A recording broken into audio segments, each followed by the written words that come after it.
গরম জাগের জন্য করব, তারা তো সবাই চলে গেছে। ঠিক না বেঠে? এখন তো ডানি ভাই খুঁজব, যা দুটো একটা আছে ওরা আগে ছিল নায়ক, এখন এই সমন্বয়ক। কি নায়ক? এখন কি নায়ক? সমন্বয়ক। যদি জিজ্ঞেস করা হয়, কয় ভাই বলে না আমিও নির্যাতিত ছিলাম। ও কি ছিল? ও 14-18 বছর ধরে ও মানসির লাঠি মেরি বেড়াইছে, এখন জিজ্ঞেস করলি কয় আমিও নির্যাতিত ছিলাম। শয়তান কোথাকার, আছে না নাই? তো এই যে এখন এই জন্য গরম আজ তো গরম হবে ইনশাল্লাহ। হবে না? হবে না? হবে ইনশাল্লাহ। হবে তো? গরম হবে না কেন? এই মাঠ সেই মাঠ, যেই মাঠে ইতিপূর্বে মাহফিল করতে দেওয়া হয় না, আজকের মাহফিলের জন্য অনুমতি চাইতে হয় না। সুতরাং এখন থেকে মাহফিল চলবে, ওয়াজ চলবে ততদিন পর্যন্ত যতদিন পর্যন্ত বাংলাদেশের সংসদে আল কোরআন কায়েম না হবে, ততদিন পর্যন্ত আমাদের কেউ থামিয়ে রাখতে পারবে না। আমাদের রক্ত যায় রক্ত দেব, জীবন লাগে জীবন দেব, অর্থ লাগে অর্থ দেব, কিন্তু বাংলাদেশের জমিনে কোরআনের রাজ কায়েম না হওয়া পর্যন্ত মুসলমান থেমে যাবে? থেমে যাবে? মাহফিল করতে গেলে অতিথি রাখা লাগতো, চেয়ারম্যান, মেম্বার, এমপি, মন্ত্রী রাখা লাগতো না? লাগতো না? আমরা ক্ষমতা চেঞ্জ হওয়ার পরে, আগেও তো বুঝেছিলাম, আর চেঞ্জ হওয়ার পরে তো দেখলাম কারোর ঘরের মধ্যে 10 টাকা 5 টাকা করে জমা করিয়েছে 300-400 কোটি টাকা। সুবহানাল্লাহ, ও নাউজুবিল্লাহ। 10 টাকা 5 টাকা করে কোটি কোটি টাকা, খাটের নিচে টাকা, ফ্রিজের মধ্যে টাকা, বিদেশে টাকা, সুইজারল্যান্ডে টাকা, লন্ডনে টাকা, আমেরিকায় টাকা, ব্যবসা বিজনেস দেশে রাখে নাই, সব বিদেশে। ওগো আমার ভাইরা, এই জাতীয় নেতাদেরকে আমরা কোরআনের স্টেজে প্রধান অতিথি বানাতাম আর স্লোগান দিয়ে আনতাম। ধরে নেন আল্লাহর জমিনে আল্লাহর দিন কায়েম হয়ে গেছে, চোর যদি চুরি করে শাস্তি ডাকি। হাত কাটার পরে প্রধান অতিথি ধরেন আমার ওবায়দুল কাদের কাকা, ও যদি চুরি না করে তো পালাইলো কেন? কথা কয় না? চুরি না করলে তো দাঁড়াই থাকতো। তার মানে চুরি করেছে যারা, পালিয়েছে তারা। ঠিক না বেঠে? চোর যারা পালালো তারা। চোর কি দিনের আলোয় চুরি করে না রাতের অন্ধকারে? রাতের অন্ধকারে মালিক যদি গলা ঝাড়া দেয়, চোর কি ওই বাড়িতে আর থাকে? তার মানে বাংলাদেশের মালিক যারা, তারা গলা ঝাড়া দিয়েছে আর আমার নেতারা চলে গেল। এখন বাংলাদেশে যদি কোরআনের আইন কায়েম হয়ে যায়, যাওয়ার পরে ধরেন এই চোরদের সব ইন্টারপোলের মাধ্যমে বাংলাদেশে নিয়ে এসে যখন ঘেসাং ঘেসাং করে কেটে দেওয়া হবে, পরে যদি চট করে তারা ঢুকেও পড়ে, এরপরে ধরেন হাত কাটা স্টেজে উঠে যদি বলে, ভাইয়েরা কেউ চুরি করবা না, তাহলে খেলা হবে। আপনারা বলবেন, কাকা আপনার হাত কই? কবে আমার হাত ওই যে কুইশাল আছে গ্যান্ডারি, আপনারা কি বলেন? আখ কুইশাল, এই কুইশাল মাড়াই করা মেশিন, ওই মেশিনের মধ্যে হাত ঢুকাচ্ছি, আখ ঢুকাচ্ছিলাম। আখ ঢুকাতে ঢুকাতে ঢুকাতে হঠাৎ করে হাতটা ঢুকে গিয়েছিল। এই জন্যে ডাক্তার বলল, যখন জিয়া জিয়া মেডিকেল কলেজ হাসপাতালে যখন নিয়ে গেছিল, ডাক্তার বলল এই হাত আর রাখা যাবে না, কারণ হাত ওই সিপি হয়ে রস হয়ে পুরো পাটালি হয়ে বসে রয়েছে, তাই কেটে দিয়েছে। তবে আমার দাবি হলো, তোমরা কেউ চুরি করবা না। আপনারা বলতেন এ কাকা চোর ছিল, যতই বলুক যে আখের মেশিনে হাত গেছে, কথা কয় না। আমি যদি এসে ওয়াজ করতাম, বাবারা কেউ চুরি করো না করো না করো না, আপনারা বলতেন হুজুর আপনারা হাত নেই কেন? আমি বলতাম আমি বাইক অ্যাক্সিডেন্ট করিলাম, হাতটা টিরাকে চাকার তলে পড়িল, তাই ডাক্তারে কেটে দিছিল। আপনারা বাড়ি যাওয়ার সময় বলতেন যাই বলো তাই বলো, এই মাল কিন্তু যশোরের চোর ছিল। ঠিক না বেঠে? আমার হাতের কবজি প্রধান অতিথি ভাইজানের আমার আব্দুল মতিন মোল্লা রিকেনতে নাই, বসে থাকতো, আর আপনারা বলতেন দেখো চোর একটা বইয়ে। ঠিক না বেঠে? ওগো আমার ভাইয়েরা, আলোচনায় ফিরে আসি। আগেই বলছিলাম, গানের মধ্যে দিয়ে বললাম সব সমস্যার সমাধান সবাই বলেন সব সমস্যার সমাধান আল কোরআনের আইন যদি কায়েম হয়ে যায়, চোর চুরি করলে হাতের কবজি যেমন কাটা হবে, কেউ যদি জেনা করে, ব্যভিচার করে, ধর্ষণ করে, তার শাস্তি কি হবে? মাজা পর্যন্ত গেড়ে দিয়ে চারিদিক থেকে ইট পাথর মেরে সঙ্গে সার করে হত্যা করা হবে। ওগো আমার ভাইরা, কবির বিন সামাদ যদি এই অপরাধে অপরাধী হয় আর সাক্ষ্য প্রমাণ দিয়ে যদি প্রমাণিত হয়ে যায়, তাইলে আজকে যেমন মাহফিল ডাকা হয়েছে, এইভাবে মাইকিং করা হতো। কবির বিন সামাদ ধর্ষণ করার অপরাধে অথবা জেনা করার অপরাধে প্রমাণিত হওয়ায় আজকে সঙ্গে সার করা হবে। সবাই আসবেন, আপনারা সবাই আসতেন। আর এই যে ক্যামেরা আছে, মিডিয়াগুলো আছে, এইগুলো প্রচার করার জন্য চারিদিকে লাগানো থাকতো। টেলিভিশনের সাংবাদিক 71 টিভি 72 টিভি আছে না নাই? শয়তান আছে কতকগুলো, আগাও শোনে না, মাথাও শোনে না, মাঝখান থেকে নিউজ করে বসে থাকে। জামাতের আমির নাকি বলেছে নারীরা যা ইচ্ছা পোশাক পরবে, আমাদের কোনো আপত্তি নাই। শুনেছেন না আপনারা? নিউজ করল সাংবাদিকেরা। অনেক সাংবাদিকের জন্মই হয়েছে, অনেক সাংবাদিকের জন্মই হয়েছে যেদিন তাদের পিতামাতার সাথে ঝামেলা ছিল, ওই দিন জন্ম হয়েছে। এই জন্যে উল্টো পাল্টা নিউজ করে আসে না না। আমার জামাতের আমির বললেনটা কি? তিনি সুন্দর করে বললেন, ইসলামী রাষ্ট্র যদি কায়েম হয়ে যায়, আমার মায়েরা, আমার বোনেরা বুঝবেন তাদের সম্মানজনক পোশাক কি, তারা অটোমেটিক সেই পোশাকটা পরবেন। আমরা কাউকে বোরখা পরতে অথবা কাউকে কোনো পোশাকে বাধ্যবাধকতা করব না, কারণ এই দেশে হিন্দু আছে, বৌদ্ধ আছে, খ্রিস্টান আছে, অন্য অন্য ধর্মাবলম্বীদের জন্য তো পর্দা ফরজ নয়। ঠিক না ঠিক? হিন্দুর জন্য কি নামাজ ফরজ? বাংলাদেশে যদি নামাজ কায়েম হয়ে যায়, হিন্দুরাও কি মসজিদে যাবে নাকি? না, মসজিদে যাবে না। নামাজ কায়েম হওয়ার অর্থ হলো সংসদে বলবে আগামীকাল থেকে 5 ওয়াক্ত নামাজ প্রতিটা মুসলমান নাগরিকের উপরে বাধ্যতামূলক। পক্ষে যারা তারা হ্যাঁ বলেন, আর বিপক্ষে যারা তারা না বলেন। 151 জন যদি থাকে ইসলামের পক্ষের লোক, কোরআনের পক্ষের লোক, তারা বলবে হ্যাঁ, মাননীয় স্পিকার বলবে আমি শুনলাম, আমার মনে হয় হ্যাঁ জয়যুক্ত হয়েছে, হ্যাঁ জয়যুক্ত হয়েছে, হ্যাঁ জয়যুক্ত হয়েছে। সুতরাং আগামীকালকে ফজরের নামাজ থেকে শুরু করে যতদিন পর্যন্ত ইসলামী খেলাফত থাকবে, ততদিন পর্যন্ত প্রতিটা মুসলমান নরনারীর উপরে রাষ্ট্রীয়ভাবে নামাজকে ফরজ করে দেয়া হলো। এরপরে যদি কেউ নামাজ না পড়ে, রাষ্ট্রীয় সাজা থাকবে না? থাকবে না? থাকবে না? থাকবে না? তখন উজু থাক আর না থাক, মসজিদে যাবে না? যাবে না? এইবার দেখেন, যদি রাষ্ট্রীয়ভাবে নামাজ কায়েম হয়ে যায়, যে নামাজ পড়বে তার রাষ্ট্রীয়ভাবে নামাজ কায়েম করা হবে, কিন্তু উজু তো কায়েম করা হবে না। কথা কয় না? উজু কায়েম করা হবে, যে রাষ্ট্রীয়ভাবে সবাইকে উজু করার পক্ষে কেউজন হ্যাঁ হ্যাঁ বলেন, এই কথা বলা হবে? হবে না। কারণ কি? নামাজ পড়তে গেলেই উজু লাগে, এটা সবাই জানে। কথা কয় না? নামাজ পড়তে গেলে কি লাগে? মসজিদে যান শুক্রবারে, সারাটা সপ্তাহ যে নামাজ পড়ে না, এক সপ্তাহের মধ্যে একদিনও মসজিদে গেল না, তারপরেও যদি শুক্রবারে মসজিদে যায়, চালের বাতায়, আমাদের আঞ্চলিক ভাষায় বলে চালের বাতায়, গুজে রাখা টুপিটাও খুলে নিয়ে মাথায় পরে যায় না? যায় না? দেখা যায় ইঁদুরে কিছু অংশ আবার ওর বাচ্চা হিস্তায় নিয়ে গেছে, এরকমও আছে না? এই চুল বেরোয় থাকে, এমনি চুল বেরোয় থাকে, তারপরে ও যখন মসজিদে যায় তখন টুপিটা মাথায় দিয়ে যায় না? যায় না? আমার জামাতের আমির মুহতারাম ডাক্তার শফিকুর রহমান সেই কথাটাই বুঝিয়েছেন। ইসলামী রাষ্ট্র যদি কায়েম হয়ে যায়, আমাদের মায়েরা, বোনেরা, তারা অটোমেটিক বুঝে যাবেন এই রাষ্ট্রে কোন পোশাক পরা যাবে আর কোনটা যাবে না। কথা কয় না? এটা বোঝা যাবে না? যাবে না? এই রাষ্ট্রে অটোমেটিক বোঝা যাবে।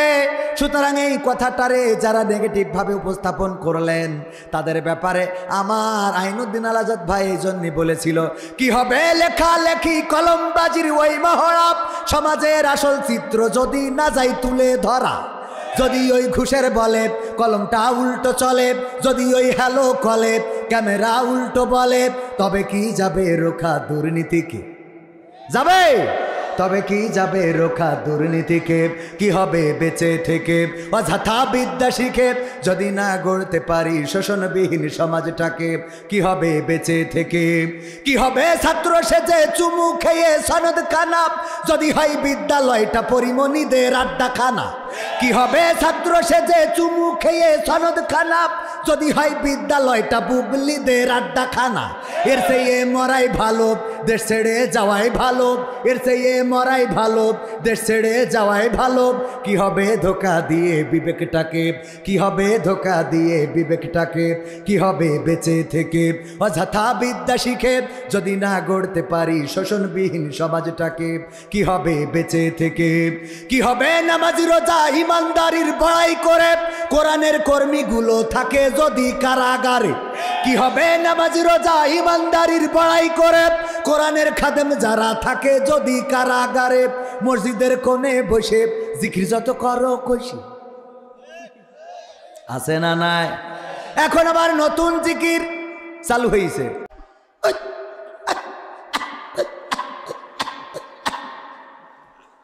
ঠিক না ঠিক? ওইগুলো নিয়ে টিকটক তারপরে এই যে শর্ট ভিডিও ভরি ফেলিছে, ডিরেক্টর টানতেছে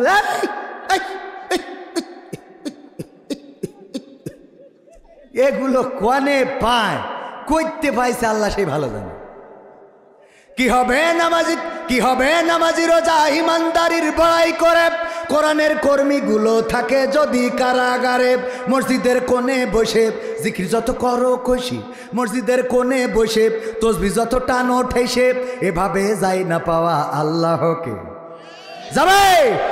এভাবে যদি আল্লাহকে পাওয়া যেত তাইলে আমার নবীর সাহাবীরা কেন যুদ্ধ করলো, কেন আমার নবী তায়েফে মার খাইল, কেন আমার নবীর মাথায় উঠের নাড়ি ভুড়ি চাপিয়ে দেওয়া হলো, কেন আমার নবী সাল্লাল্লাহু আলাইহি ওয়াসাল্লাম শিয়াবে আবু তালিবে প্রায় 3টি বছর কারারুদ্ধ রইলেন, কেন আমার নবীকে দেশ থেকে বিতাড়িত করা হলো, কেন আমার নবী 27টি যুদ্ধ করেছেন নিজ হাতে তরবারি নিয়ে, কেন আমার নবীর উহুদের যুদ্ধে দান মুবারক শহীদ হয়ে গেল, কেন আমার নবীর মাথার হেলমেট ভেঙে মাথায় ঢুকে গেল, কেন আমার নবীর রক্ত জমিনে পড়ল, কেন আমার নবীর সাহাবীরা শহীদ হলো।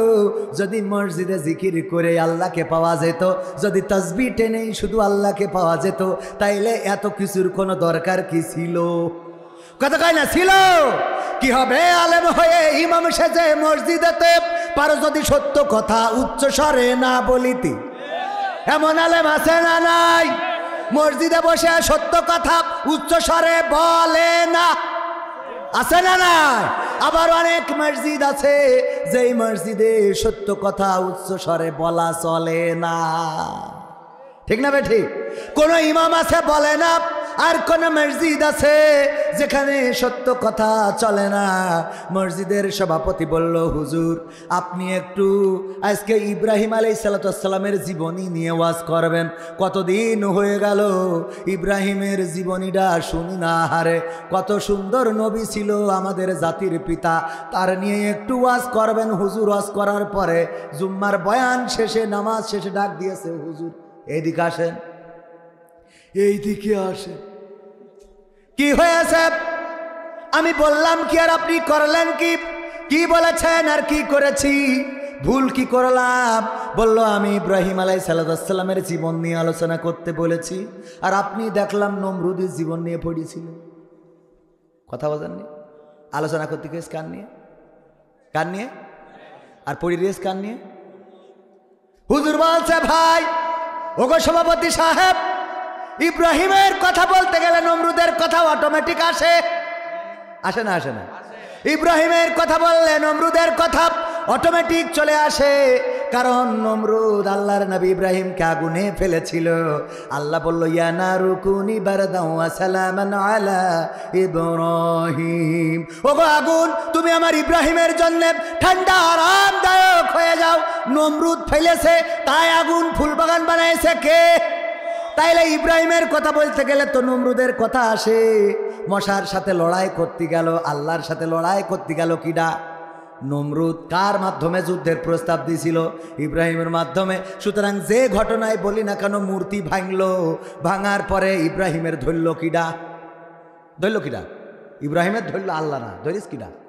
নমরুদ। কিডা ধরিছে? বলছে এই মূর্তি কিডা ভেঙেছে? বলছে কিডা আর ভাঙবে, ওই যে কোটা শিবিরের ছেলে মিলে আছে, ওরা দেখি মিছিল করি বেড়ায়, ওরা এটা করেছে। আছে না নাই? কিছু হইলেই দোষ।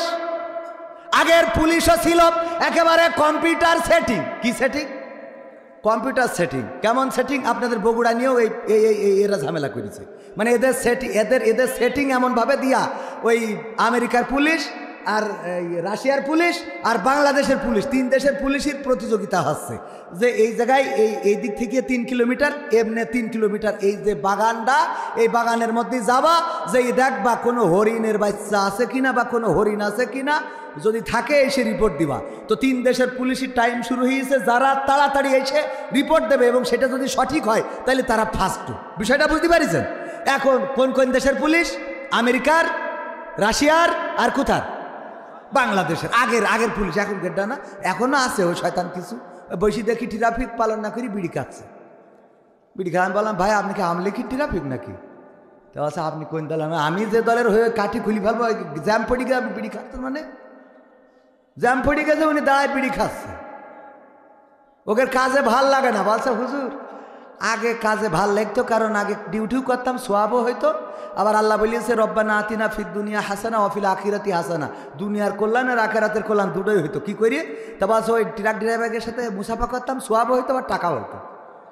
সোয়াবও হইতো আবার দুনিয়ার কল্যাণ আর আখিরাত। কত বড় শয়তান! দুনিয়ার কল্যাণের আগে কনকের আয়াত কনে লাগাইছে। বলছে হুজুর মুসাফা করলে শুনেছি রাসূল বলেছে যদি একজন মুসলমান অপর মুসলমানের সাথে কর্মরোদন করে, ইয়াগফিরুল্লাহু লানা ওয়া লাকুম, বলে আল্লাহ রাব্বুল আলামিন নাকি তার গুনাহগুলো শুকনো পাতার মতো মরমর করে ভেঙে ফেলে, মরমর করে ঝরিয়ে দেয়। এই জন্য ট্রাক ড্রাইভারের সাথে হ্যান্ডশাপ করতাম, মুসাফা করতাম, ওতে সোয়াবও হয়তো, মরমর করে গুনাহও ঝরিয়ে যেত, আর হাতের মধ্যে আসতো না মাস আসছিল। ওগো আমার ভাইরা, এবার 3 দেশের পুলিশ তারা একসাথে যখন টাইম শুরু হয়েছে, ওই বনে ঢুকেছে, জঙ্গলে ঢুকেছে দেখার জন্যে। আমেরিকার পুলিশ 1 ঘন্টার মধ্যে ঘুরে এসে সার্চ করে এসে বলে আমরা সার্চ করা সারায়ের মধ্যে কোনো হরিণ নেই। রাশিয়ার পুলিশ 3 ঘন্টা পরে এসেছে, আর আমার বাংলাদেশের পীর সাহেবরা ওরা 3 দিন পরে এসেছে।